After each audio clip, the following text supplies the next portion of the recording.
Hello. Yeah. Nah, nothing. Give me uno momento, por favor. Oh, here we go. Okay, I can hear you now. Sorry. All right, cool. How are you? Uh, yeah, I'm much better. I'm also a Luddite. I have no idea what I'm doing. Um, Yeah.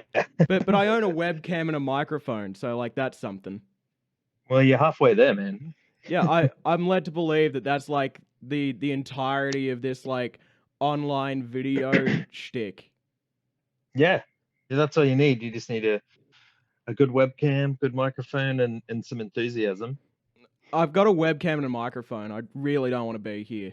Would you like to introduce yourself so I can edit it in later? Yeah, sure. This is Churv from Soto in Queensland. I play guitar in the band, and yeah, happy to speak to you down at Port Stevens. Yeah. You Yeah, got it. awesome. Awesome. Crushing it. Yeah, and like it's a weird question as well because like um metal is like it straddles this weird line between being like very performative and like very not insincere but like um yeah, performative I think is the best word I've got for it. Yeah, Um or like just being tough for the sake of being tough because that's what, yeah. is the cliche thing to do, Well, you like know? and Yeah. you'd probably appreciate this as like a guitarist, but it comes down to like the aesthetic. It's like I'm not saying that Ingwe Absolutely. Malmsteen is like a bad guitarist, but Yeah. fuck, given a choice between listening to like Ingwe and like I don't know David Gilmour from like Pink Floyd, one of them has Yeah. like a little bit more je ne sais quoi. Chutzpah. Yeah, there's something. Yeah. There's Yep, something, and like that sort there of is. I don't know, just like wankery for the sake of it. And Yeah. what I really appreciate about your album in particular, Mada, I'm gonna just make sure that I'm not saying anything wrong or No, mixing up my you're saying tracks. that perfect. Um, like what you did really well is you were able to incorporate those like EDM sort of influences, those uh what would if I heard them from another band would have come across as insincere sort of sounds, overproduced, that sort of thing. But for Yep. you guys, it was just you.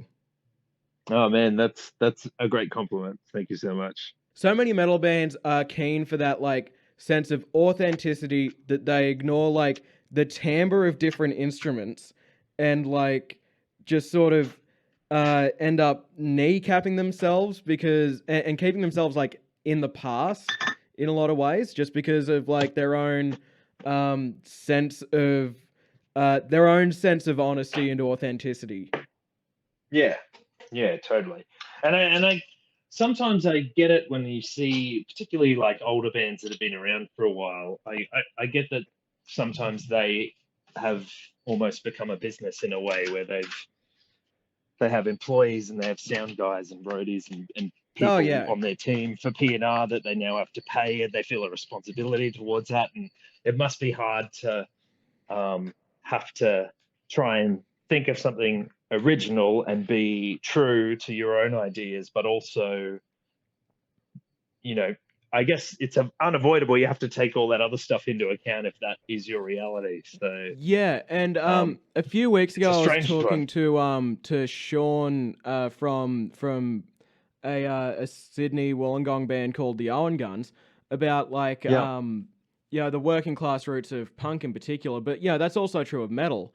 And yeah, the more successful, and this is true for punk, metal, rock, hip hop, whatever, like genres with like strong working class roots, and that's sort of like the foundation of like the genre and a lot of the music that these bands play. Once they reach like a tipping point where they are a business and they are super successful, like you said, um, then like the class dynamics of that band change, yeah, and totally. that has a massive effect on the music and what the songs are about. Yeah, it does. It definitely does. Like you do see when some bigger bands kind of sometimes they'll go into that rut, I guess, and it sounds like they're kind of phoning it in for a while, and Yeah. some of them sort of come back to the real thing. I feel like some of them do sometimes, and then, but I mean, it's just got to be an ongoing thing. They can't all be singers, can they? Primus sucks.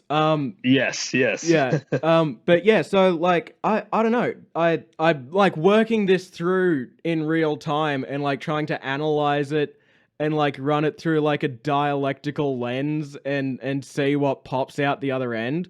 But like it goes back to the same thing that everyone said forever about every band. I like their early Yeah. stuff. I was just going to say, like, because we have so many sort of layers and tracks on a lot of those songs, it's really kind of important to stop yourself when you're starting to get a bit wild. Like, Oh yeah. it really starts to get to the point where you have to start culling and really being ruthless and deciding whether things need to be there or not to really Oh sort of dude, clear it up. I totally get you. Like, Yeah. even when I'm just like editing like these interviews or like yeah, doing something or like you know, mixing music or just like editing like raw audio for like the radio station. And if you're doing it for like too long in one go, you stop actually hearing like the song or the words that are being said or anything, Totally. and you're just like hearing this totally separate thing that you're working on. Yep. Yep. It's just like ear fatigue. It's a real Yeah. thing. Totally happens. Yeah. Yeah, I guess we just have been around and played in other bands, and we just really wanted to not have any rules. You know, where in other bands sometimes there's a very scene driven kind of place where the band has to be in a particular scene, and Yeah. Like a we just niche. kind of yeah, like we wanted to kind of be free of that. So yeah, I guess like really embracing the hip hop influence, and then really embracing the electronic stuff and drum machines, and but then trying to use it with the live drums and guitars and the vocal and everything. So And like that is where I think that you guys did such a good job, because as I was listening to this, all I could think was it would be so easy to overcook this.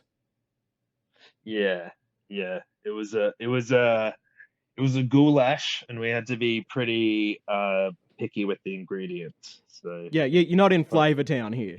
no, no, hopefully we didn't go too far in any one direction.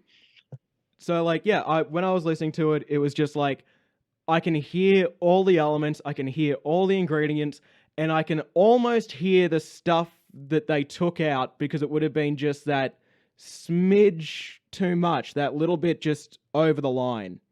It made Yeah, it like you know, like just that little bit too much salt just ruins the dish. And you that's can't it. throw more potatoes into a song. No, no, you can't, and you can't take the flour out of the cake. I think that is the tagline to end off with. Um, do you want to do some plugs? Tell us where we can find the band, find the album. Yeah, so the album's called Mada. It's on all major streaming services, as far as I know. So whatever it is you use, you should be able to find it. Um, if you just search for Sin Soto, our handle for Twitter and Instagram and Facebook and all that good stuff is at Sin Soto Music. And our website and store is www.sinsoto.com. So, and we've got videos and lyrics and Lyrics. all sorts of things are up there. And then also, yeah, like some merch and other fun stuff too. But All right, well, keep me posted, I guess. oh man, will do.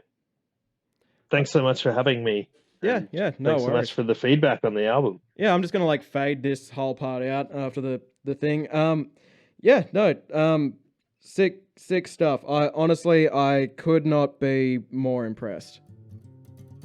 Awesome, man. Thank you so much. It means a lot. So